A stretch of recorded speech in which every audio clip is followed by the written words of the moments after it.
Hi guys, Shurush here. Today we're gonna try something a little different. I'm free from university, fucking woohoo, and I'm finally able to do videos on YouTube again. However, I realized while looking for YouTube and looking at those who make similar content to me, that speed paints are kinda shit. So,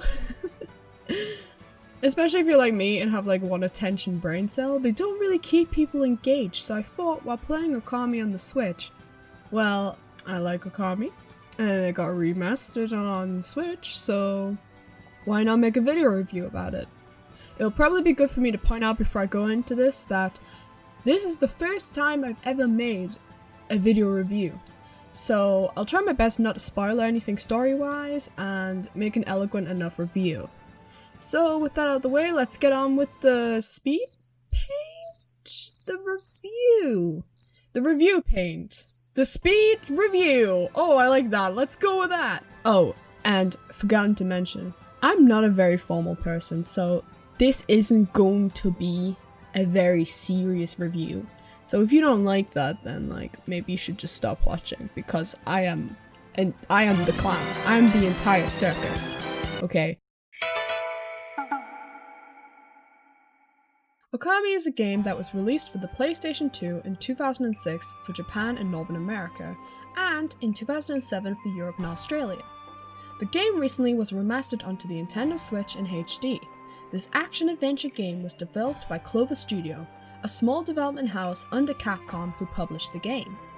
In Okami, you take the role of Amaterasu, a sun goddess of Japan, in the form of a wolf. The task of this goddess is to restore Japan back to its lively self with the power of the celestial brush gods that Amaterasu can learn throughout the game.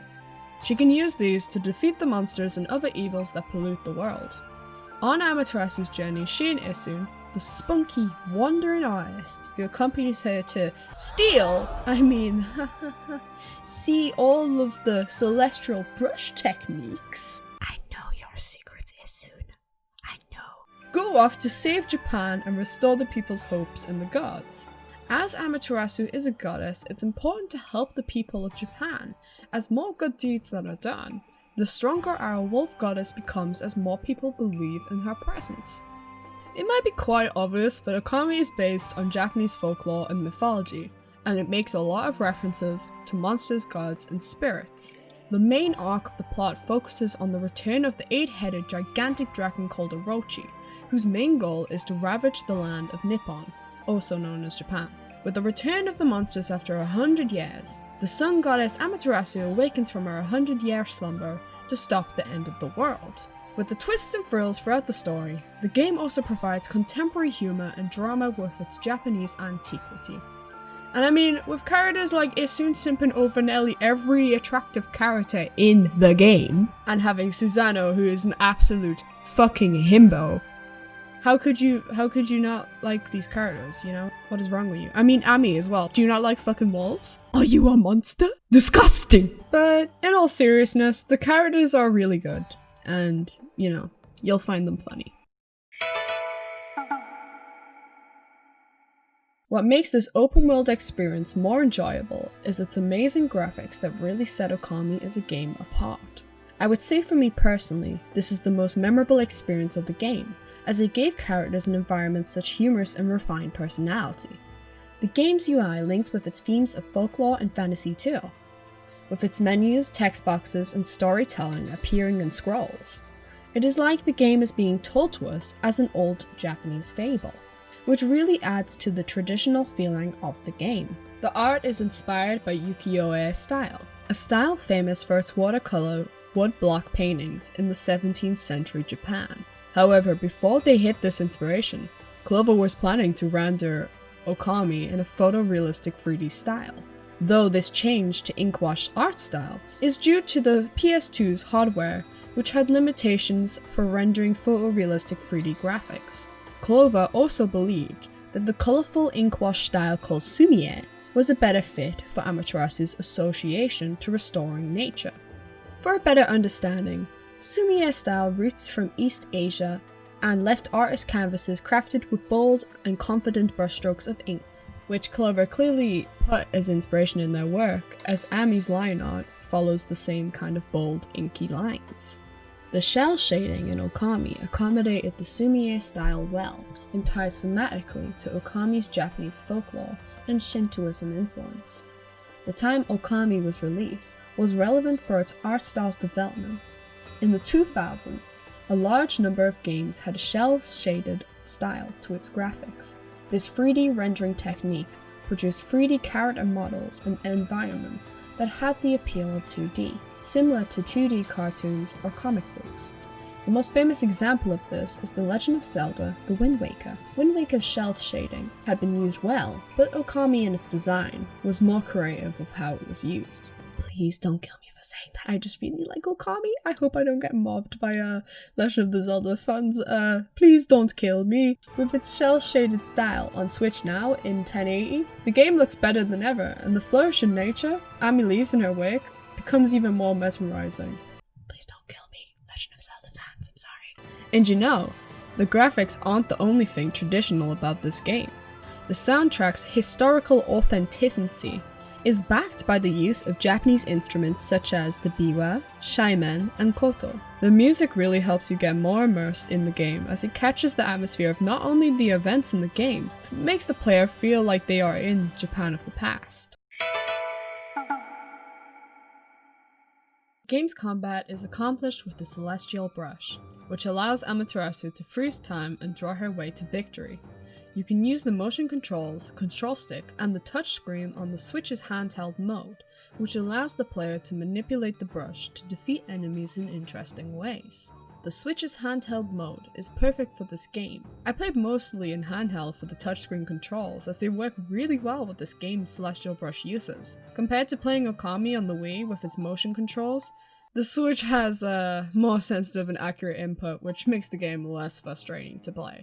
Separate from the Celestial Brush, Amaterasu can also attack with divine instruments, weapons that she carries on her back to engage monsters with. This makes the battles fast-paced and fluid.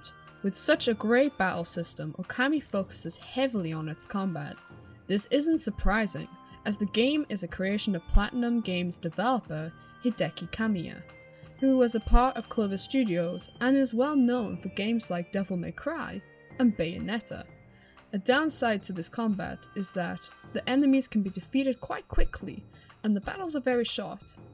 With Ami getting stronger, the battles can feel too easy at times. However, there are bosses within the game that allows the game to pick up the difficulty and throw off the player. For some people, this could be jarring, but it can make the game quite unpredictable. The Celestial Brushes aren't just limited to battle either, as the player can use them to repair pieces of the environment as well as change the time of day. As you advance in the game, more of these skills can be unlocked, which makes Ami a powerhouse god. They are very useful for the puzzles and exploration within the game. This game's format is compared to Legend of Zelda a lot for its similar structure, yet the dungeons here are smartly designed for Ami to use her celestial abilities and cunning. There is additionally a lot of different collectibles and unlockables, which gives Ami more areas and secrets to uncover. Side quests are available, which allows you to do good deeds for the people to gain their praise and give Ami the ammunition of new weapons and items and abilities. And you know that Isun isn't just freeloading on Ami's back for the giggles either.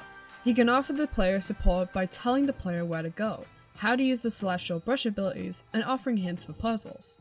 The map in the menu is useful for the player to navigate, and in points of the story, characters will mark on the map where you need to go for the story to continue, in case you forget where you need to go. The map in the menu can be quite simplistic, however. The game does also offer a mini-map, which can give the environment much more detail. It is important to mention, as you progress through the game, the menu gives you lists of enemies you've encountered, collectibles, and a journal to keep track of where you are in the story. This game offers up to 40 hours of gameplay and a new Game Plus mode, and its replayability is high.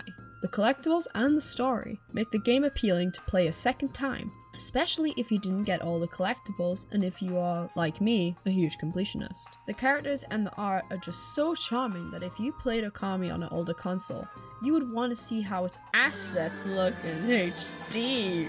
Wink, wink.